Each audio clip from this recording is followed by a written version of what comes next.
Hello, YouTube family. I'm Patty Jackson. I am your auntie of pop culture. We're going to start this day off with a hug because we need it with all the scoop that I got for you today. So come on. Hope you're having a good one. Let's start with Bobby Brown. He wants to know who is responsible for the death of his son.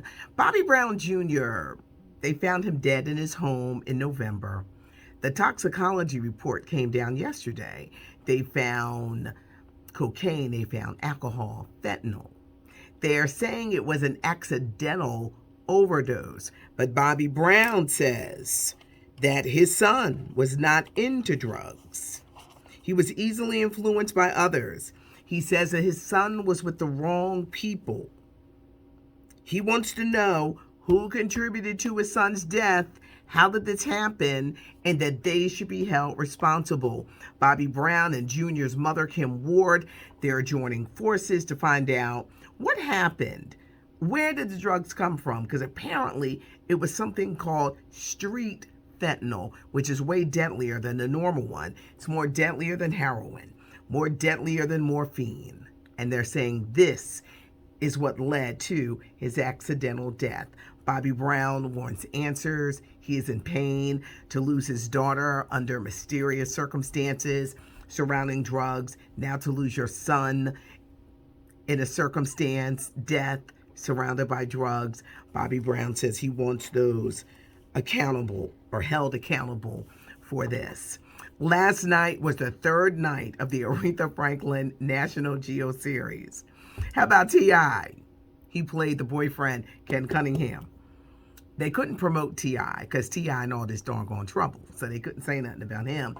But Ken Cunningham had a child with Aretha, her final one. I can never pronounce the name right. Keycap or something like that. That's her. That seemed to be her heart, her baby, her baby son. They had a kid together. But Aretha started cheating on Ken with Dennis Edwards of the Temptations. Dennis Edwards didn't stick around because Dennis said, you're not going to treat me like a servant. I'm a man. I'm a man.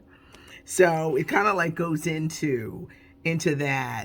The Reverend C.L. Franklin, there are people in the gospel world upset. They're claiming about how certain gospel people were portrayed. Gospel people are not saints, and things did happen. And they said there were orgies at the church, and Courtney B. Vance is playing the heck out of this role. I said, whoa, he gonna win another Emmy. Because he won. Remember he played Johnny Cochran in the OJ miniseries? Whoa, he is doing it here. Courtney Vance is that guy, Angela Bassett's husband. But they're telling a lot. The filming of Amazing Grace. That movie is so good. They would not release it until Aretha died. And you know why? When they were filming it, Clara Ward got the Holy Ghost, and she falls on the floor. Her legs go straight in the air, and the camera just zoomed in on all her undergarments. Aretha was mad and said this movie will never see the light of day. Well, don't you know they waited until she died? It was kind of like 40 years later, and that's why Amazing Grace was released. Aretha Franklin's sister Carolyn was gay. Ain't No Way was about her life. Ain't no way for you to love me if you won't let me.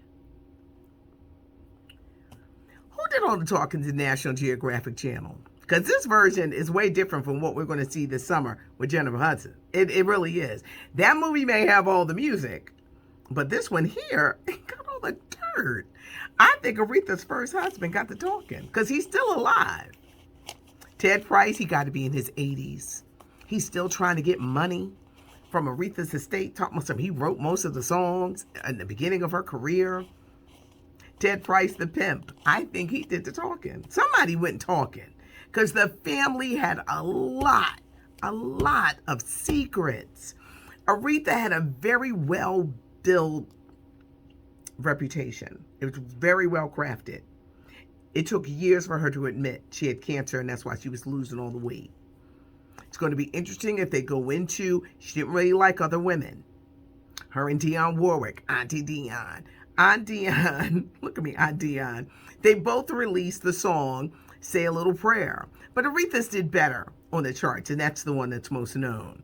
Well, child, they've been feuding ever since then. Gladys Knight, she did diss Patti LaBelle at the White House, even though everyone's like, oh, no, she didn't.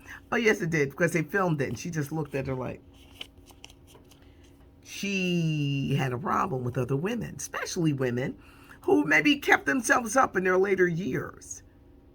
I always say, don't be jealous, just get yourself together. But she was very insecure about her looks. It's just amazing. I can only imagine what we're going to see tonight with her dad. And as she went on, and will they get into Glenn Turman? I love the Black Power era and that whole thing, that Amazing Grace, that rock steady, that period Aretha put out. Some great songs, but boy, is this going to be different. And I wonder, well, I guess they can't really, maybe they'll add scenes, but this one is really opening up a door. Whew, we got a lot of stuff. Are you guys ready? Actor George Siegel, we remember him, 87 years old. He was part of the Goldbergs, became famous with Who's Afraid of Virginia Woolf with Elizabeth Taylor, but he passed away. There's a new date for Disney's Black Widow with Scarlett Johansson. It is now July 9th. It will also air on Disney Plus, but Disney Plus is going to charge a little extra money if you want to watch it on the same day. Sherry Shepherd is just signed on to star and produce in a new ABC show called Black Don't Crack. Well, go ahead, Sherry Shepherd. Congrats, David E. Talbert, his wife Lynn. They brought us Jingle Jangle. They have signed a new deal with Netflix. Halle Berry teaming up with Mark Wahlberg for a Netflix movie called Our Man from Jersey. Another big deal, Raven-Symoné. She's coming back to TV, this time on HGTV in a show called What Not to Design. She's got this team of experts, and they're going to go help couples and families who have just jacked up their homes with designs and didn't know what they were doing, and she's going to help them kind of like get on the right curve. But Raven-Symoné coming back to TV. I'm hearing, now this could be just a rumor, but I'm hearing there's going to be a major collaboration between Trey Songz, Chris Brown, and Usher.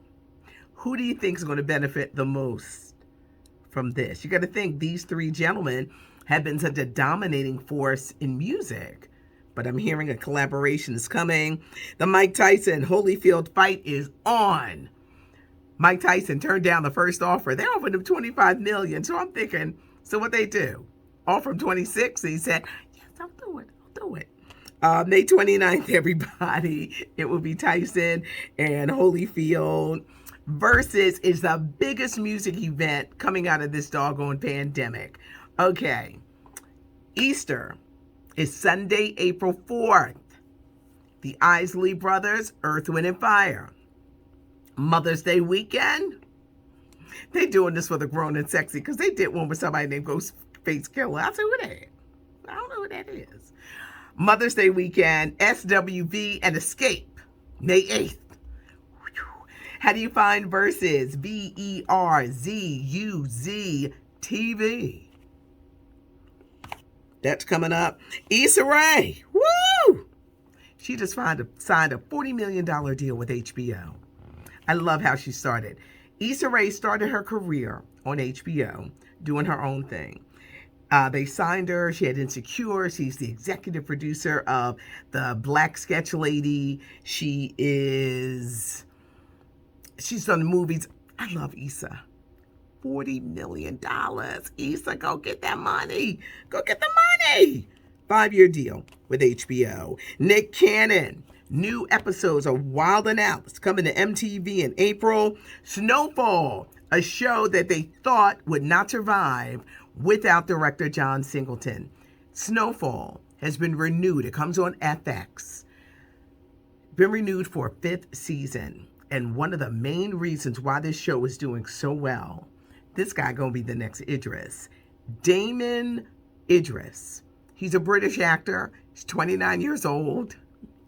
He learned how to speak American and the lingo from some rapper. He plays Franklin Saint. He is so good in this. Damson Idris. Pay attention to that name. Y'all gonna be like, Auntie said, look out for him. But he's a big part of the resurgence of Snowfall. And when John Singleton died, it was his baby. They were like, how's this show gonna go on? Easy. It's gonna go on right there. If you're a fan of Prince, get ready. We're fast approaching the 5th anniversary of his death, April the 21st. The estate is allowing fans on that day to the Minnesota estate to pay homage to Prince. Today was busy, y'all. It's a lot of stuff. Spread the word. It's not cute not knowing. Spread the word. Leave a comment. Give us a thumbs up if you like all the info. I'm Patty Jackson. Thanks so much for joining me. I'm your auntie of pop culture.